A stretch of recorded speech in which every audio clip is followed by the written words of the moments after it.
now rocking with the best. The bass get hot, boy, I am so many fresh. I talk cash money like I'm Birdman. Tackle topic straight on, no swerving. All facts is what I'm serving. No one's better or more deserving than me. I bring that heat like Miami on a whole nother level like Otani. I prove points for helping you visualize, using data that's analyzed by eagle eyes. Get your mind right and act like you know. You are now tuned into the Real Untouchable podcast.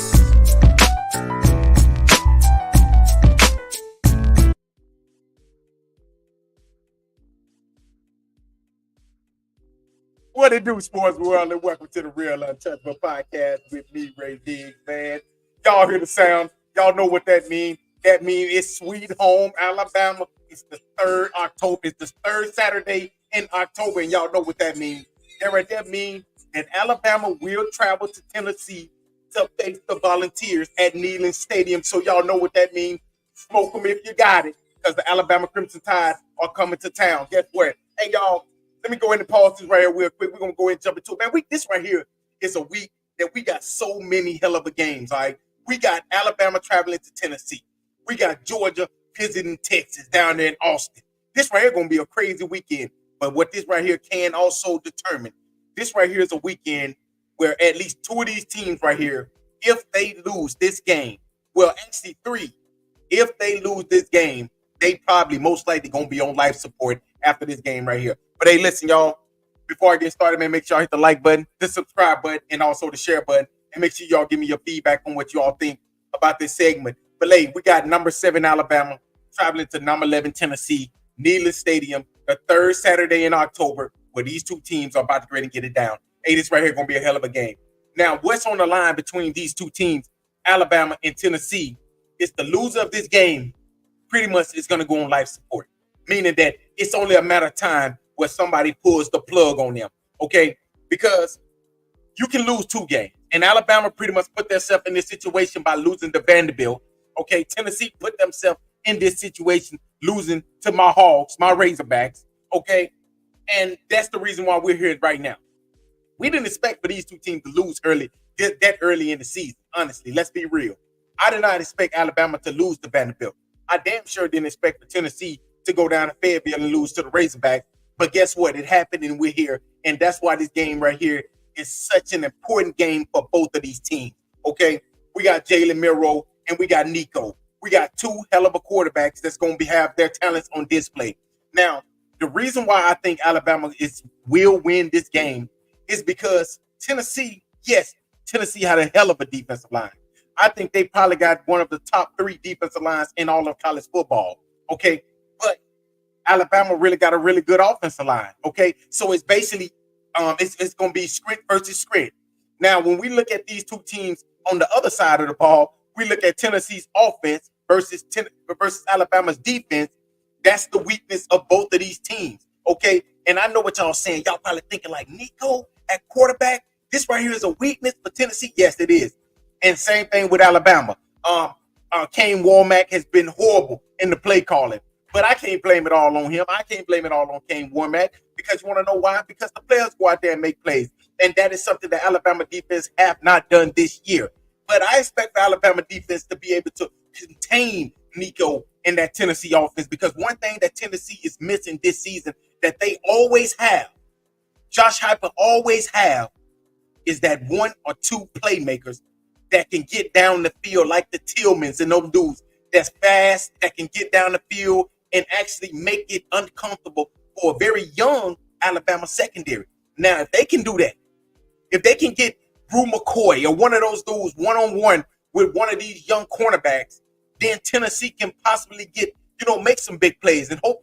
And the one thing that Tennessee got working for them is that they got 111,000 fans at Neyland Stadium that's going to back them up. And it's going to make it very uncomfortable for this Alabama team. And that's why I say Jalen Milroe and this Alabama offense have to come out early. And they have to quiet that crowd down. What I mean by that is, you come out and hit them with them haymakers. You come out, you hit them with the 1-2 punch. Okay, get the ball to your playmakers. Okay, hopefully Kendra Law is back. Obi Prentice is back. Okay, a super freshman, 17-year-old Ryan Williams. Hit him on a deep ball. got to get that Tennessee crowd out of the game. But you also got to get them out of the game, and you need to keep them out of the game. And how can you do that? Alabama defensive line making it uncomfortable for Nico back there in that pocket. Because like I said, Nico has been like a deer in the headlight all season. He hadn't looked good. And a lot of people look at this kid right here at the beginning of the year as being a Heisman Trophy candidate. Not saying he won't win it. Not saying he won't get back in it. But right now he is, he looked like the sophomore quarterback that he is. He looked like that he only have a few starts up on his belt, which he do. So I expect for this Alabama team to come out here and really put up a big fight. Like I said, you got sprint versus sprint. You got Alabama's offensive line versus Tennessee's defensive line. But you also got weakness versus weakness, okay? Which is Alabama's defense, okay, versus Tennessee's offense. Now, one of these teams are going to have to make plays. One of these units are going to have to make plays. And if I just have to bet, if I was a betting man, I would bet that somehow, some way, that Alabama's defense will make at least one or two plays. Meaning, they will make Nico probably throw an interception, or maybe one interception, maybe even two interceptions. Okay, but we can just say that Nico, because we got to look at Jalen Milroe on the other side. Jalen Milroe, he can definitely make those type of mistakes, but what he can do as well, but what he did not do against South Carolina, is make the big play. Okay, see the big play down the field and make it. I didn't see enough of that in South Carolina. He can make plays with his legs, but I need to see him finish a game, finish a team. And this right here is the perfect opportunity. The next 3 weeks, Alabama is going to be tested. The next 3 weeks, Alabama cannot lose a game because, first of all, it starts this week. They play at Tennessee. Then next week, they travel. Well, next week, they're back in T-Town as they face against Missouri. And then they get a bye week, okay? They get a bye week, get the bodies right. And that's when they travel down to Baton Rouge, Tiger Stadium, Death Valley, to face the LSU Tigers in their normal yearly rivalry. And that's going to be a hell of a game as well. But this right here is going to be a hell of a game, y'all. I think this right here is going to be a hell of a game.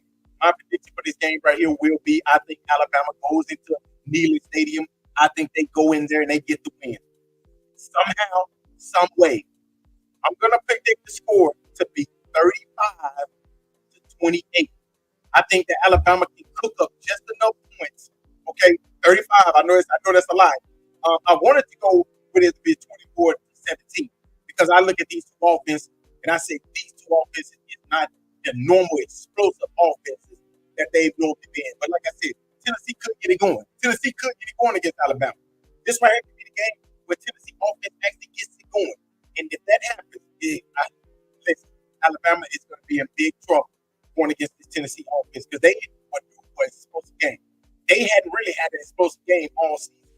This Alabama defense is the perfect test for this the perfect test that can basically get this Tennessee offense back on track. And I think that honestly, if Nico sees, if he can just not make the big turnover, not make the big mistake, I think that this Tennessee team would be in good position. But like I said, I think he gives away that ball at least once or maybe even twice. And that's why I'm going with Alabama to win this game. I think Alabama wins this game. I think it's going to be a close game. I think they get their revenge from 2 years ago when they went into Neyland Stadium, even though I think that game right there, the referees decided it because Alabama stopped them on fourth down, but it was pretty much one of the worst defensive holdings in college football history. And that's how Tennessee ended up getting a touchdown. And then they ended up getting the ball again and kicking a game-winning field goal to win that game 52-49. I think that Alabama gets their revenge in this game. I'm going Alabama 35, Tennessee 28. And then we got another big game down there in Austin, Texas, where we got the Georgia Bulldogs traveling down to Austin to face the number one team in all of college football, which is the Texas Longhorns. Now, this right here is going to be the first game that the Texas Longhorns gets on the field and they see a team that looks identical to them. What I mean by that, this is the first time that they're going to see the linemen, offensive linemen, and defensive linemen that look just like their offensive linemen and their defensive linemen, meaning they are big, and they're physical, just like the Texas Longhorns.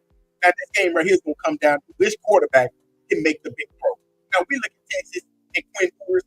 He got the weapons. He got Isaiah Bond. He got the rest of the new Ryan Wingo. He got a lot of weapons on this team. But Georgia's the perfect secondary. Yes, they had to play good, but guess what? Georgia still got NFL talent all over that defense. And guess what? I think the Georgia Bulldog team was looking forward to this Texas Longhorn game right here. And that's why I think they did what they did last week. I'm not going to make excuses for them, but I can honestly I think Georgia was looking past Mississippi State last week to this Texas game. I think that Kirby Smart is going to have this team ready. I think they'll be prepared. And I think Georgia's going to walk into Austin. And I think they feel that they are the better team, even though they have a number 5 before their name and Texas have a number 1 before their name. But I think when these two teams look face to face, I think Georgia feels that they are the better team. And I can't argue with them because guess what? Georgia has been a consistent powerhouse for at least the last 5-6 years. And Texas, yes, they are good this year. They was good last year. This right here is the new Texas Longhorn team. They used that NIL and they made sure that they got the players that they needed. They got the coaches they need. But I think that Kirby Smart, the only team I think that can really pretty much, put Kirby Smart in their place is the Alabama Crimson Tide. And I think this Texas Longhorn team, I think they will prove that they can that they are better than Georgia. I think they're going to prove that they are better team than Georgia. But I think Georgia's going to walk into Texas in Austin, and I think they win this game. I honestly feel that Georgia will win this game. I think it's going to be a close game. I think Quinn Ewers is going to. I think he's going to have a hell of a game. I also think Carson Beck is going to have a really good game. I think that these two quarterbacks, I don't think they'll lose the game. I think that it's going to come down to what defense can pretty much stop at least once or twice the offensive drive. Because these two teams are basically almost identical.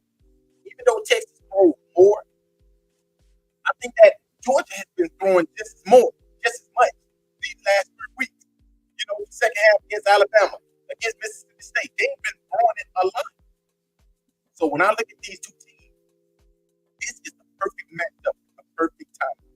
Georgia needs to win this game. What do I mean by that? Georgia needs to win this game because Georgia already lost one game, which was to Alabama at Alabama. Yes, they lost by, they lost a close game. But I don't know if they can afford to lose a second game, before November. Okay? This will be the second game that they've lost, and it's only October.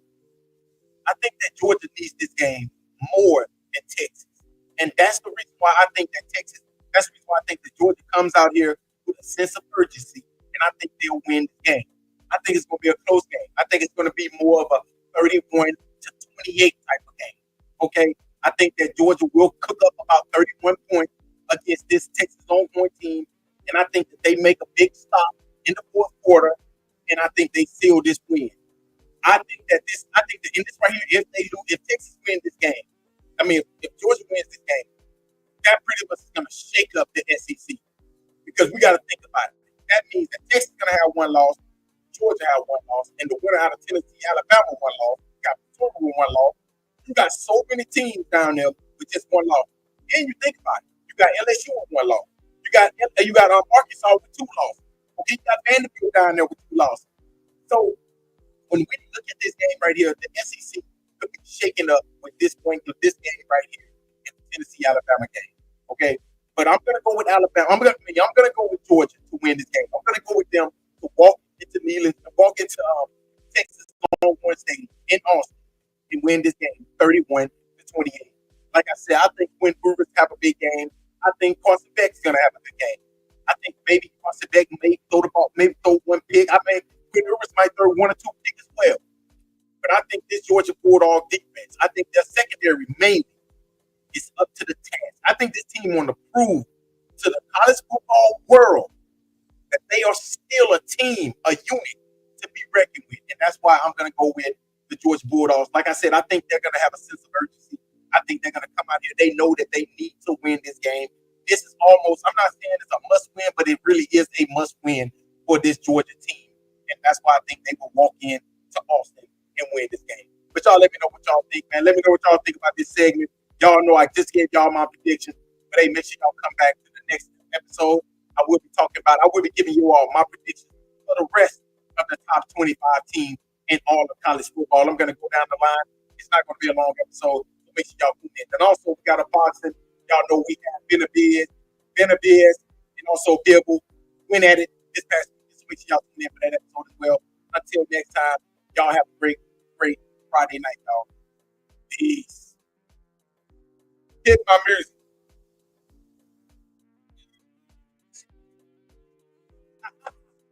Roll down.